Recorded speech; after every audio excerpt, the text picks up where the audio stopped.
So my goal is to make someone who is not Singaporean have a peek into what living in the heartlands is like.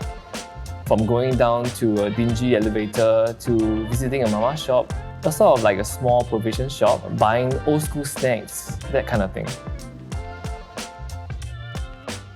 What I want to portray is a more genuine side of Singapore, instead of the flawless Singapore often being seen in mainstream media. And through my photography, I hope to show people the everyday functions, the everyday interactions, and everyday culture of this sunny island.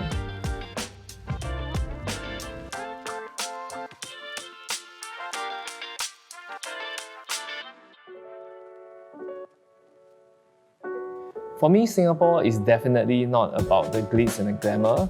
So it's the small little things that stands out to me, like the culture of reserving a table at a hawker centre with a packet of tissue paper, our love for McDonald's garlic chili sauce, the childhood snacks like ice jam biscuits that Singaporeans are familiar with. These are the little things that I find are quintessentially very Singaporean, and I feel that everyone has a different story behind all these different items. We sometimes take a lot of these things for granted, but everybody has a connection to all these things. My role as a photographer is about finding the magic in these everyday, very common items, photographing them in a different context, to exaggerate them and putting them in the limelight. And I feel that it's all these little things that we see every day that connects us with home. I started doing the Singaporean Tribute project back in 2014. It was just a way to express the Singaporean in me and express my connection with Singapore. So it started off with me doing something more of a typical fashion shoot, but I realized I wanted to show more of Singapore than it's just the tourist attractions, so that we recognize Singapore not through the skyline, but more so the everyday objects from our daily scenes. And in 2016, Chabo came along, and it's actually inspired by Hendrik Kirsten's portraits of his daughter, and it became a turning point for me. For Chabo, I pick a place that people pass by every day, the old letterboxes, and I also use the everyday objects as props. And the props became a way for me to create a connection with the audience to relate back to Singapore. Like the Good Morning Towel, which is kind of like the symbol of hard work, the Malayan symbol plastic bags that you get, the brown paper packaging when you take away food from the hawker centres. Through the works, I've come to realize that these are icons and heritage of Singapore. They represent Singapore as much as our famous skyline and hawker centres.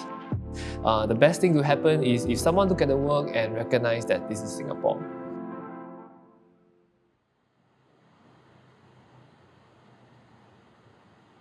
So how I create an idea involves a lot of mashups, but it always begins with a spark. Like the Majulas, which came about with my best friend and I, our shared love for superhero comics. I remember back in 2018 when there were a lot of Marvel movies, so we thought like, hey, what would the Singaporean superhero be? What we did was to reimagine all these Singaporean traits and characteristics and putting them together into superheroes.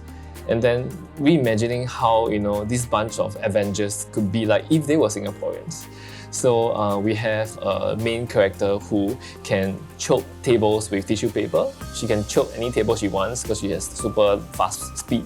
And because Singaporean must eat things with sauces. So we thought of like a character that can control all the sauces in the world. Things like a parking coupon auntie, the one that would go to your car and give you a fine if you don't put your parking coupon properly. Yeah, so various characters putting all together and then forming this whole Singaporean Avenger team.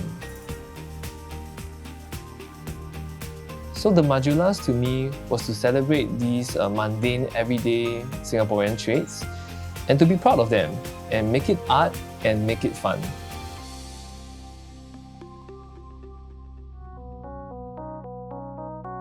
So this new idea that I was working on is largely based on our current situation right now, and it's kind of like an ode to the vaccination centres in Singapore.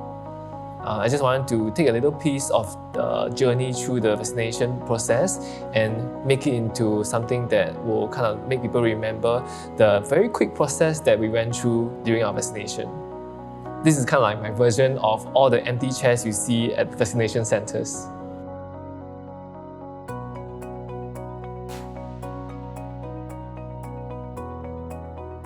So I grew up in the heartlands, and I kind of see things a bit differently. All these little things, the nostalgic things that I came across when I was younger, somehow came back as inspiration. So when I see all these day-to-day items, I thought of channeling them in a more creative way by making them a bit funnier or more quirkier.